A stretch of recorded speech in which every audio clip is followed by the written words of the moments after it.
Hi అండి. కళ్యాణిస్ వరల్డ్‌కి స్వాగతం.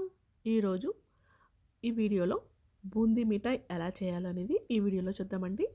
ముందుగా ఒక జల్లెడ తీసుకొని 2 కప్స్ శనగపిండి తీసుకొని దాంట్లో 2 స్పూన్స్ బియ్యపిండి వేసుకొని ఈ విధంగా జల్లించుకోవాలండి. ఇప్పుడు ఒక పొడవాటి గిన్నెలో ఈ పిండి అంతా తీసుకొని దాంట్లో కొంచెం సాల్ట్, కొంచెం కుకింగ్ సోడా వేసుకొని బాగా కలుపుకోవాలండి. ఇప్పుడు కొంచెం కొంచెం వాటర్ అని యాడ్ చేసుకుంటూ మనం పిండి ఎలా కలుపుకుంటామో అదే విధంగా ఈ పిండిననేది కలుపుకోవాలండి. చూపిస్తున్న విధంగా కలుపుకోవాలండి. ఇప్పుడు నూనె అనేది బాగా హీట్ చేసుకోవాలండి. నూనె అనేది బాగా హీట్ అయిన తర్వాత ఈ విధంగా బూందీ అనేది వేసుకోవాలండి. నూనె అనేది బాగా వేడిగా ఉన్నప్పుడు ఈ బూందీ అనేది వేసుకుంటే కనుక బూందీ అనేది బాగా షేప్‌గా వస్తాయండి. అదే నూనె అనేది వేడి లేకపోతే గనక కిందకి అతుక్కుపోతాయండి. ఈ చిన్న టిప్ అనేది పాటించాలండి కంపల్సరీ. బూందీ అనేది పైకి తేలిపోయిన తర్వాత సిమ్‌లో పెట్టుకోవచ్చండి. కొంచెం బాగా వేగాలండి. ఇది బూందీ మిఠాయి క్రంచీగా ఉంటది కాబట్టి బూందీ అనేది క్రిస్పీగానే మనం వేయించాలండి. కారం బూందీ ఎలా చేస్తామో అదే విధంగా ఈ బూందీ అనేది తీసుకోవాలండి. చూపిస్తున్న విధంగా ఇంతే క్రిస్పీగా బూందీ అనేది తీసుకోవాలండి.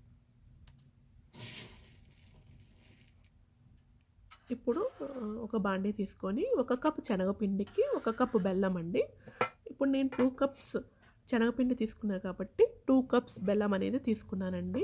పాకం అది ఒక హాఫ్ కప్ వాటర్ వేసుకొని బెల్లాన్ని బాగా కరగనివ్వాలండి. ఈలోపు మనం ఒక గిన్నెలో నెయ్యి రాసుకొని పక్కన పెట్టుకోవాలండి. ఇలా పాకాన్ని తిప్పుతూ ఉండాలండి. పాకం అనేది అస్సలు మాడకూడదు.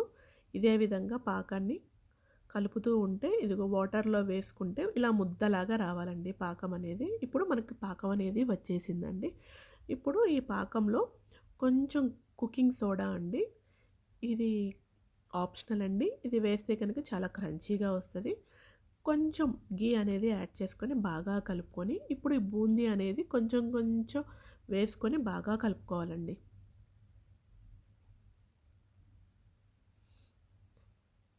ఇవన్నీ వేస్తున్నప్పుడు స్టవ్ అనేది ఆన్‌లోనే ఉండాలండి. మొత్తం కలిసిపోయిన తర్వాత స్టవ్ అనేది ఆఫ్ చేసి ఘీ రాసుకున్న గిన్నెలోకి మనం ఇదంతా స్ప్రెడ్ చేసుకోవాలండి ఈ విధంగా. కొంచెం వేడిగా ఉన్నప్పుడు మాత్రం మనం ఎలాంటి షేప్స్ కావాలో అలా నైఫ్‌తో ఘాట్స్ పెట్టుకోవాలండి. ఈ ఈ విధంగా ఇలా పెట్టుకోవాలండి. ఇలా చల్లారిపోయిన తర్వాత డీమోల్డ్ చేస్తే గనక మనకి నచ్చిన షేప్‌లో వస్తాయండి. అంతే అండి. ఎంతో టేస్టీగా ఉండే క్రంచీ బెల్లం బూందీ